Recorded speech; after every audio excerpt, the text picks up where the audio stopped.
अस्सलाम वालेकुम सामईन मोहतरम। पंजाब का खित्ता ज़माने कदीम से ही हिंद पर हमला आवर होने वाली अक़वाम की गुज़रगाह रहा है। लिहाजा इस खित्ता में बसने वाली कौमें और कबीले अपने सरों पर कफन बांध कर जीते थे। उन्हें हर लम्हा मगरबी दरों से वारिद होने वाले हमला आवरों के हाथों ताराज होने का खतरा लाहक रहता था। यही वजह थी कि यहाँ बसने वाली कौमें बला की बहादुर थी। मरना और मारना उन लोगों का रोज का मामूल था। खसूसन राजपूतों का तो ये मजहबी फरीजा था कि वो हर वक्त जंग के लिए तैयार रहें और जब भी मादरे वतन को इनके खून की जरूरत पड़े तो अपना नजराना पेश कर दें। गोया राजपूत तो पैदा ही मारने या मरने के लिए होता था। जांबाजी की जो मिसालें राजपूतों ने तारीख के औराक में छोड़ी, किसी दूसरी कौम की तारीख में ऐसी कोई मिसाल नहीं मिलती। शिकस्त की सूरत में भी दुश्मन के हाथों कैद होने पर ये लोग मौत को तरजीह देते थे। मुतवक्के शिकस्त के पेश नज़र मैदान जंग में जाने से पहले अपनी आलो औलाद और मालो ज़र को तल्फ कर देते और फतह की सूरत में दुश्मन को माँ सिवाय इनकी राख और खाको खून में गिलतान लाशों के कुछ हाथ नहीं आता था। उर्दू शाइन की ये वीडियो इसी जुर्रतमंद कौम के मौजू पर मबनी है। हम आज आपको बताने जा रहे हैं राजपूत कौम की तारीख के बारे में कि ये वीरों के वीर कहाँ से आए और अब इन शेरों की औलादें कहाँ कहाँ आबाद हैं। वीडियो को मुकम्मल देखिए और अगर उर्दू शाइन की ये कोशिश आपको पसंद आए तो इसे लाइक और शेयर ज़रूर करें और हमारे चैनल को सब्सक्राइब करके हमारी हौसला अफजाई कीजिए।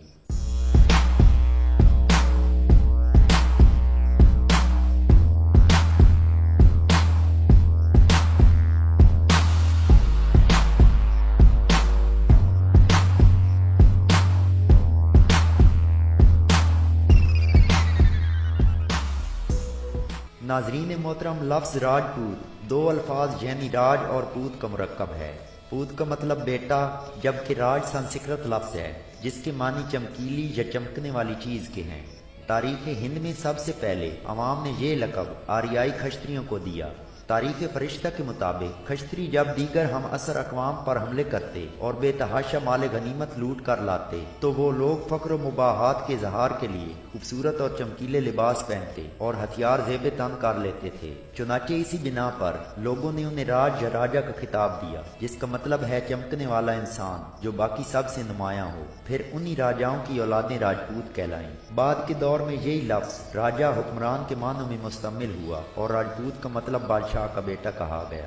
प्यारे दोस्तों, पहले जब आर्या कौम हिंदुस्तान में वारिद हुई और पंजाब पर तसल्लुत कायम किया तो वो लोग मुख्तलिफ छोटे छोटे खानदानों में बटे हुए थे। उन लोगों की कोई मुस्तहकम हुकूमत नहीं थी। हर खानदान अपना खुद जिम्मेदार हुआ करता था और अपनी तमाम जरूरियात जिंदगी खुद पूरी किया करते थे। हर बस्ती एक छोटी सी राजधानी का मकाम रखती थी। इस जमाने में जानवरों की तादाद ही दौलत का मेयार होती थी। जिस खानदान के पास जितने ज्यादा मवेशी होते वो उतना ही ज्यादा अमीर समझा जाता था। फिर आहिस्ता आहिस्ता आर्याई खानदान की आबादी बढ़ने लगी। जो छोटे छोटे कस्बे आबाद किए थे वो शहरों में तब्दील होने लगे और छोटे छोटे खानदान कबीलों की शक्ल अख्तियार करने लगे और इस अमल के साथ उन लोगों की ग़िज़ाई ज़रूरियात भी बढ़ने लगी। तो अब उन आर्याओं में जंगो जदल और लूट मार का रिवाज शुरू हुआ। अपने खानदानों की कफालत के लिए वो लोग एक दूसरे पर चढ़ दौड़ते थे और ताकतवर कबाइल कमजोर कबीलों के मवेशी वगैरह लूट कर लाते थे। यूं आहिस्ता आहिस्ता दिफाई जरूरियात भी बढ़ना शुरू हो गई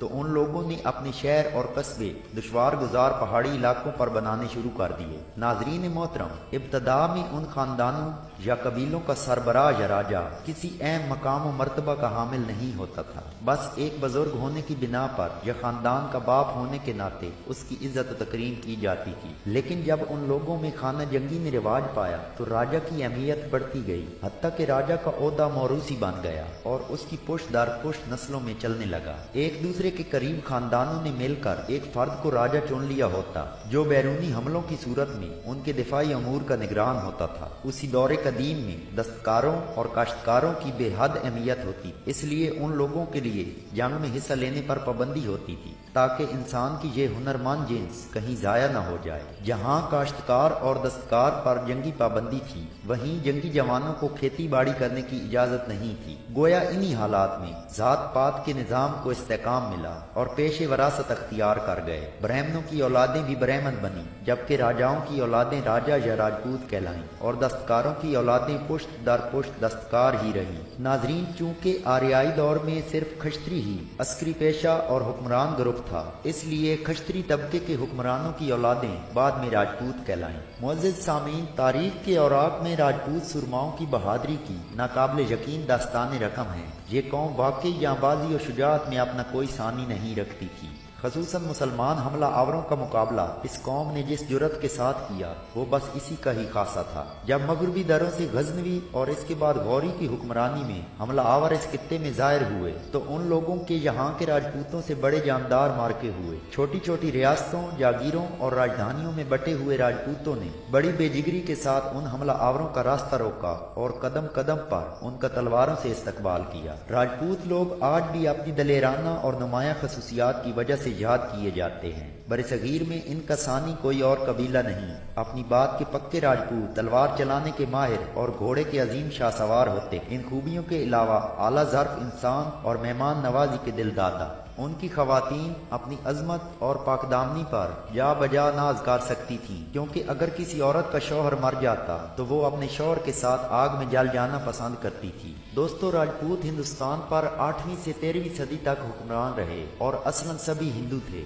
मौजूदा दौर की तकसीम में राजपूतों के 3 बड़े गिरोह हैं। एक सूरजबंसी कहलाता है, जिसको सूर्यबंसी भी कहते हैं। दूसरा चंद्रबंसी, जबकि तीसरे को यादव बंसी कहते हैं। जबकि इन तीनों गिरोह की कई झैली शाखें हैं जो कि हिंदुस्तान और पाकिस्तान के अलावा दुनिया के मुख्तलिफ ममालिक में आबाद हैं। इनकी ज्यादा आबादी पाकिस्तान और हिंदुस्तान में रिहाइश पजीर है। 1931 की बरतानवी हिंद की मरदमशुमारी एक वाहिद बावसूख जरिए मालूमात है जिससे राजपूत आबादी की तकसीम की सही मालूमात का अंदाजा होता है। इसकी रूह से 10.7 मिलियन लोग खुद को राजपूत करार देते थे, जिनमें से 8.6 मिलियन हिंदू, 2.1 मिलियन मुसलमान और 50,000 सिख थे। राजपूत इस वक्त तीनों मज़ाहिब इस्लाम, हिंदू मत और सिख मत पर जिंदगी बसर कर रहे हैं। मुसलमान राजपूत या मुस्लिम राजपूत उन राजपूतों को कहा जाता है जो इस्लाम पर अमल पैरा है, और पाकिस्तान में रहने वाले राजपूत खानदान तमाम के तमाम मुसलमान हैं और पाकिस्तान की नुमाइंदा कौमों में शुमार होते हैं।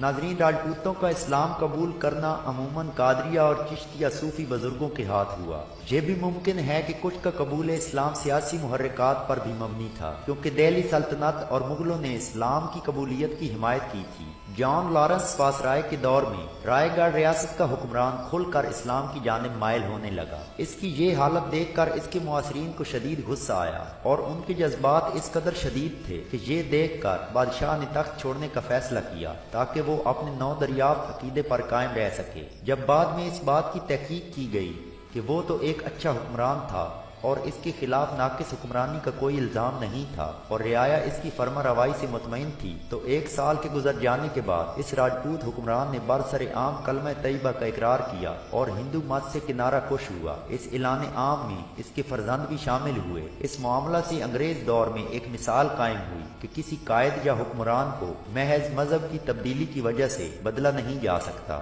इसी दौर के करीब में मगरबी उत्तर प्रदेश और बुलंदशहर की खोरजा तहसील के राजपूत मुशर्रफ बा इस्लाम हुए। राजपूत लोग अक्सर शादी अपने खानदान या कबीले में करते हैं। सामीन, पाकिस्तान की सियासत में राजपूत खानदान ने हमेशा से अहम किरदार अदा किया, जिसकी सबसे बड़ी मिसाल कायद आज़म मोहम्मद अली जनाब जो इस खानदान से तल्लक रखते थे। इनके अलावा भुट्टो खानदान राजपूतों का बहुत बड़ा सियासी खानदान है। इसके अलावा मौजूदा दौर में राजपूत कौम के बहुत से अफराद पाकिस्तानी सियासत में अहम किरदार अदा कर रहे हैं। दोस्तों, इसके साथ ही हमारी वीडियो मुकम्मल हुई।